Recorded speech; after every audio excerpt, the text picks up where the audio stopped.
Olá, boa tarde. Quinta-feira, 11 de abril, o Senado agora está no ar. 17%. Essa é a alíquota sugerida pelo senador Romero Jucá para o futuro benefício do empregado doméstico, que vai unificar o INSS, o FGTS e o seguro de acidente de trabalho. A regulamentação da emenda das domésticas foi tema da primeira reunião do trabalho da Comissão Mista da Consolidação da Legislação Federal. O relator da comissão adiantou pontos do texto que está sendo elaborado junto com representantes de instituições como o Ministério do Trabalho, da Fazenda e a Receita Federal. Romero Jucá defende que os empregadores paguem um único imposto. A alíquota de 17% sobre o salário inclui o FGTS, o INSS e o seguro para acidentes de trabalho. O relator também propõe que a multa por demissão sem justa causa seja reduzida de 40% para 10%. Já o pagamento de horas extras, adicional noturno e insalubridade ainda está sem definição.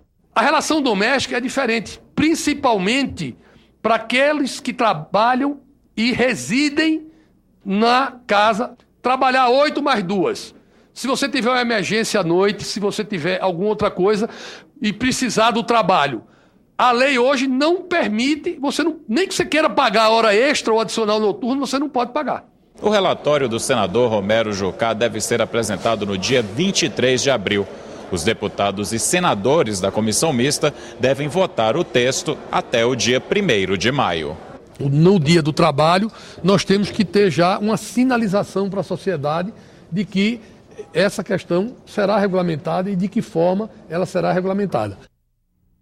A subcomissão temporária, criada para propor soluções para o financiamento do Sistema Único de Saúde, fez hoje a primeira audiência pública. Foram ouvidos representantes do governo e do Conselho Nacional de Saúde.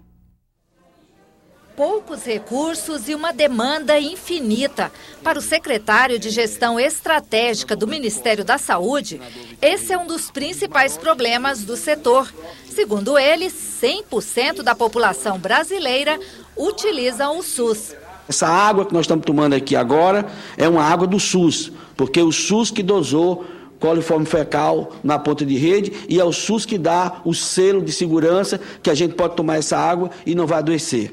Quando a gente vai na padaria do SUS. Quando a gente vai comprar carne, vai comprar carne com o SUS. Quando vai para o motel, vai para o motel do SUS, porque está lá o SUS fazendo a vigilância sanitária. Como solução para conseguir mais recursos, representantes do Conselho Nacional de Saúde pediram a aprovação de propostas que já tramitam no Congresso, como a destinação de 50% dos royalties do petróleo para a saúde e o projeto que prevê a taxação de grandes fortunas. Apenas 957 CPFs, certo? Contribuir com mais de 8 bilhões ano. A concentração de renda no nosso país é algo escandaloso. Os representantes do Conselho Nacional de Saúde defenderam o movimento nacional que recolhe assinaturas para um projeto de lei de iniciativa popular, prevendo aplicação em saúde de 10% do orçamento.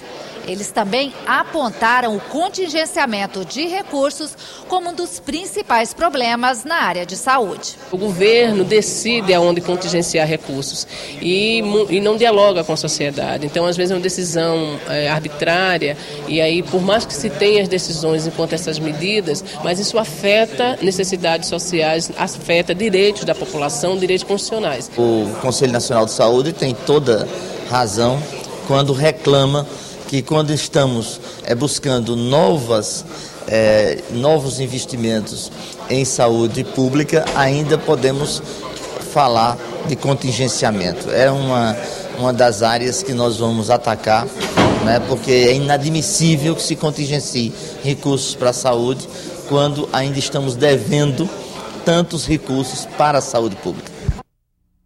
As novas regras do Fundo de Participação dos Estados vão ser votadas agora na Câmara dos Deputados. Ontem, os senadores aprovaram o texto e rejeitaram todas as emendas. A decisão veio 3 anos depois que a Justiça considerou inconstitucional o modelo de partilha do FPE. O Supremo Tribunal Federal decidiu que os percentuais de distribuição do FPE, definidos em 1989, são defasados e inconstitucionais, e deu prazo para o Congresso aprovar as novas regras até o fim de junho. o plenário manteve as regras atuais até 2015. Cada estado vai receber o mesmo valor do ano passado, corrigido pela inflação, mais a metade da variação do PIB. Só um senador votou contra. Nós não vamos nos surpreender se vierem medidas questionando a constitucionalidade do texto e, consequentemente, criando um novo processo de judicialização de matérias aqui votadas. A maioria concordou que só haverá novas regras a partir de 2016, isso se o FPE aumentar, e apenas para os recursos extras. Vão receber mais os estados com maior população e menor renda familiar per capita. O relatório prevê ainda um corte para o FPE dos 16 estados, onde o ganho domiciliar ultrapassa 71% da média nacional. Na conta, o relator diminuiu o peso dos estados mais populosos, São Paulo, Minas Gerais, Rio de Janeiro e Bahia, e criou um índice mínimo para os menos povoados, Rondônia, Tocantins, Acre, Amapá e Roraima. Para um relator não tem como fazer uma medida em que 27 unidades da federação buscam ampliar os seus valores. O que nós fizemos exatamente, o que eu volto a repetir, foi tentar encontrar o ponto médio. A partir de 2016, no sul do país, todos os estados perdem com a mudança. Na região norte, o percentual aumenta para Amazonas, Pará e Roraima, e cai no Acre, Amapá, Rondônia e Tocantins. No Nordeste, a mudança beneficia Alagoas, Paraíba, Pernambuco, Piauí, Maranhão e Rio Grande do Norte. O coeficiente diminui na Bahia, Ceará e Sergipe. No Centro-Oeste, o FPE fica maior no Mato Grosso do Sul e no Distrito Federal, e menor em Goiás e Mato Grosso. No Sudeste, Espírito Santo e Minas Gerais ganham. São Paulo e Rio de Janeiro saem perdendo. O projeto de lei complementar com as novas regras do FPE segue agora para a Câmara. Os deputados têm até o final de junho para aprovar a matéria. A vinda do ministro da Agricultura ao Senado e a indicação de embaixadores brasileiros para a Europa e América Latina. Assuntos em destaque em comissões do Senado nesta quinta-feira.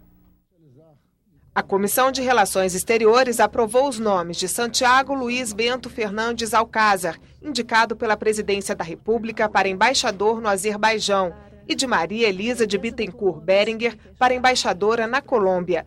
Também foi lido o relatório sobre a indicação de Edgar Antônio Cassiano para a Embaixada Brasileira na Grécia. As decisões seguem agora para aprovação do plenário. A Comissão de Agricultura e Reforma Agrária aprovou requerimento convidando o ministro da Agricultura, Antônio Andrade, para vir ao Senado esclarecer o trabalho de monitoramento por satélite e gestão territorial realizado pela Embrapa.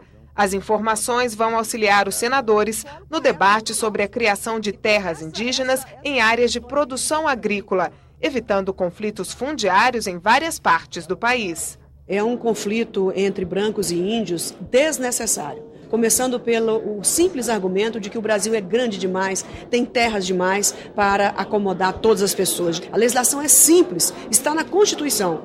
Terra indígena é aquela terra que estava habitada no dia 5 de outubro de 88, quando promulgamos a Constituinte. Então, esta é a regra.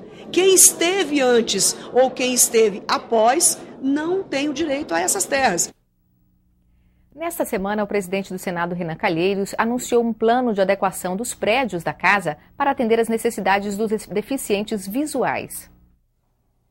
Em 30 dias, placas em braille vão identificar os gabinetes dos senadores. Escadas serão sinalizadas e uma planta baixa tátil para o uso de bengala ficará disponível. O Senado é muito distante da realidade dos deficientes no que tange ao acesso. E essas medidas vão nos aproximar ainda mais do Senado Federal. O presidente também informou que vai pautar alguns projetos de lei sobre o tema.